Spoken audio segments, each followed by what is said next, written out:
ತುಲಾ ರಾಶಿಯವರ ಮಾಸ ಭವಿಷ್ಯ ಹೇಗಪ್ಪ ಇದೆ ಅಂತಂದ್ರೆ, ನಿಮ್ಗೆ ರಾಶ್ಯಾಧಿಪತಿ ಶುಕ್ರ ಗ್ರಹ ಬಂದು ನಿಮ್ಗೆ 10ನೇ ಮನೆಯಲ್ಲಿರ್ತಾನೆ. ಇದೇ 5ನೇ ತಾರೀಕು, ಜುಲೈ 5ನೇ ತಾರೀಕು ನಂತರ ನಿಮ್ಗೆ 11ನೇ ಮನೆಗೆ ಬರ್ತಾನೆ. ನಿಮ್ಗೆ ರಾಶಿಯಾಧಿಪತಿ, ತುಲಾ ರಾಶಿಯಾಧಿಪತಿ ಶುಕ್ರ ಗ್ರಹ 11ನೇ ಮನೆಗೆ ಬರ್ತಾನೆ. ಆದ್ರೆ 11ನೇ ಮನೆಗೆ ಲಾಭಸ್ಥಾನಕ್ಕೇನೋ ಬರ್ತಾ ಇದ್ದಾನೆ. 8ನೇ ಮನೆಯ ಅಧಿಪತಿನೂ ಆಗಿ ಅವನು ರಾಶಿಯಾಧಿಪತಿನೂ ಆಗಿ 11ನೇ ಮನೆಗೆ ಬರ್ತಾನೆ. ಆದ್ರೆ ನಿಮ್ಗೆ 2ನೇ ಮನೆ ಅಧಿಪತಿ ಕುಜಗ್ರಹ ಬಂದು 7ನೇ ಮನೆ ಅಧಿಪತಿಯಾಗಿ 8ನೇ ಮನೆಗೆ ಹೋಗ್ತಾನೆ. ಒಂದು ಲಾಭ ಬಂದ್ರೆ ಇನ್ನೊಂದ್ರಿಂದ ಸ್ವಲ್ಪ ನಿಮ್ಗೆ ನಷ್ಟ ಅನ್ನೋ ತರ ಆಗುತ್ತೆ.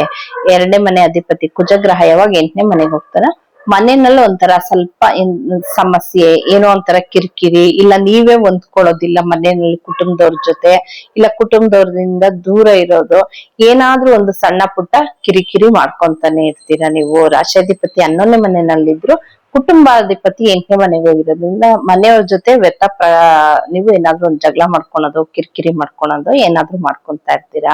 ಇನ್ನು 6ನೇ ಮನೆಯಲ್ಲಿ ಶನಿಗ್ರಹ ಇರೋದ್ರಿಂದ ಸ್ವಲ್ಪ ಕೆಲ್ಸದಲ್ಲಿ ಹೇಗಪ್ಪ ಇರುತ್ತೆ ಅಂತಂದ್ರೆ, ನಿಮ್ಗೆ ಸ್ವಲ್ಪ ನಿಧಾನ ಆಗ್ತಾ ಇರೋಂಥದ್ದು. ಆದ್ರೆ ಆ ಕೆಲ್ಸ ಕರೆಕ್ಟ್ ಆಗಿ ಇರುತ್ತೆ, ಆದ್ರೆ ನಿಮ್ಗೆ ಅನ್ನಿಸ್ತಾ ಇರುತ್ತೆ ಕೆಲ್ಸದಲ್ಲಿ ಯಾಕೋ ನಿಧಾನ ಆಗ್ತಾ ಇದೆ ಅಂದ್ರೆ, ಯಾಕೆಂದ್ರೆ ಶನಿಗ್ರಹ ಇರ್ತಾನಲ್ಲ ಅದಕ್ಕೆ.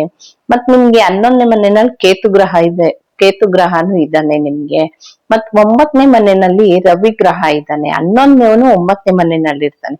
ಅವನು ಕೂಡ 10ನೇ ಮನೆಗ್ ಬರ್ತಾನೆ 15ನೇ ತಾರೀಕು ನಂತರ.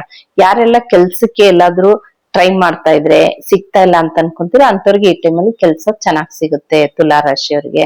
ಅದ್ರಲ್ಲಿ 5ನೇ ಮನೆಯಲ್ಲಿ ರಾಹು ಗ್ರಹ ಇದ್ರೆ, ರಾಹು ದಶಾಭುಕ್ತಿ ಏನಾದ್ರೂ ನಡೀತಾ ಇದ್ರೆ ಜಾಬ್ ಚೇಂಜ್ ಮಾಡ್ಬೇಕು ಅಂತ ತುಂಬಾ ಆಲೋಚನೆಗಳು ಬರ್ತಾ ಇರುತ್ತೆ. ಈ ಕೆಲ್ಸ ಬೇಡ, ಈ ಕೆಲ್ಸ ಬಿಟ್ಟು ಬೇರೆ ಕೆಲ್ಸಕ್ಕೆ ಹೋಗುವಂತದ ಏನಾದ್ರೂ ಒಂದ್ ಮನ್ಸಲ್ಲಿ ಅನ್ಕೊಂಡಿರ್ತೀರಾ. ಅಥವಾ ಕೆಲ್ಸನೇ ಬಿಟ್ಟು ಕೂಡ ಮನೇಲಿ ಕೂಡ ಕೂತ್ಕೊಂಡಿರ್ತೀರಾ, ಇದ್ ಸೆಟ್ ಆಗ್ತಾ ಇಲ್ಲ ನಮ್ಗೆ ಅಂತ, ಇದ್ ಸೆಟ್ ಆಗ್ತಾ ಇಲ್ಲ ಅಂದ್ರೆ ನೀವು ಎಕ್ಸ್ಪೆಕ್ಟೇಷನ್ ಮಾಡೋ ಅಂತದ್ದು ಸಂಬಳ ಸಿಗಲ್ಲ, ಸ್ಯಾಲ್ರಿ ಸಿಗಲ್ಲ, ಇಲ್ಲ ಅಂದ್ರೆ ಪ್ರಮೋಷನ್ ಸಿಗಲ್ಲ. ಈ ತರ ಯಾವ್ದಾದ್ರು ಗೊಂದಲಗಳಲ್ಲಿ ನೀವ್ ಇರ್ತೀರ. ಯಾಕೆಂದ್ರೆ 5ನೇ ಮನೆ ಅಧಿಪತಿನೂ 6ನೇ ಮನೆಯಲ್ಲಿ ಇರೋದ್ರಿಂದ ಈ ತರ ಗೊಂದಲಗಳು ಜಾಸ್ತಿ ಇರುತ್ತೆ ತುಲಾ ರಾಶಿಯವ್ರಿಗೆ. ವರ್ಕ್ ಅಲ್ಲಿ ಪ್ರೆಷರ್ ಜಾಸ್ತಿ ಇರುತ್ತೆ. ಜಾಬ್ ಚೇಂಜ್ ಮಾಡೋಣ ಅಂತ ಇರ್ತೀರಾ. ಆದಷ್ಟು ನೀವು ತುಲಾ ರಾಶಿಯವರು ಜಾಬ್ ನ ಸದ್ಯ ಪರಿಸ್ಥಿತಿ ಚೇಂಜ್ ಮಾಡ್ಬೇಡಿ ನೀವು. ಯಾಕೆಂದ್ರೆ ಇರೋ ಕೆಲ್ಸನ ಕಳ್ಕೊಂಡ್ಬಿಟ್ರೆ ನೀವು, ಯಾಕೆಂದ್ರೆ ರಾಹು ಗ್ರಹ ಆಸೆನ ಹುಟ್ಟಿಸ್ತಾನೆ 5ನೇ ಮನೆಯಲ್ಲಿ ಕೂತ್ಕೊಂಡು, ಈ ಕೆಲ್ಸ ಬೇಡ ಬೇರೆ ಕೆಲ್ಸಕ್ಕೆ ಹೋಗೋಣ, ಸ್ಯಾಲ್ರಿ ಜಾಸ್ತಿ ಸಿಗುತ್ತೆ ಅಂತ. ಅವಾಗ ಆ ಕೆಲ್ಸನೂ ಇಲ್ಲ, ಈ ಕೆಲ್ಸನೂ ಇಲ್ಲ ಅನ್ನಂಗ್ ಮಾಡ್ಕೊಂಡಿರ್ತೀರಾ. ಆದಷ್ಟು ಜಾಬ್ ಚೇಂಜ್ ಮಾಡೋದನ್ನ ಸ್ವಲ್ಪ ನಿಲ್ಸಿ ನೀವು ತುಲಾ ರಾಶಿಯವರು.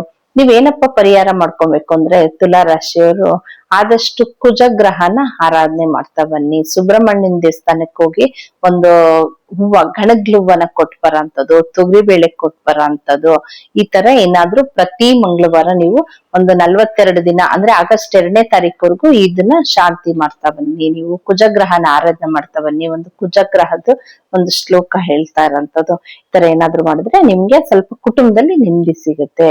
ಇನ್ನ ಯಾರಿಗೆಲ್ಲ ದಶಾಭುಕ್ತಿಗಳಿಗೆ, ನಕ್ಷತ್ರಕ್ಕೆ, ನಿಮ್ಗೆ ನಕ್ಷತ್ರದ ಅಧಿಪತಿಗೆ, ಎಜುಕೇಶನ್ಗೆ, ಜಾಬ್ ಪರ್ಪಸ್ಗೆ ಬ್ರಾಸ್ಲೆಟ್ ಕಳ್ಬೇಕು, ಕೆಳಗಡೆ ಹೋಗ್ತಾ ಇರೋಂತ ನಂಬರ್ಗೆ ಸಂಪರ್ಕಿಸಿ.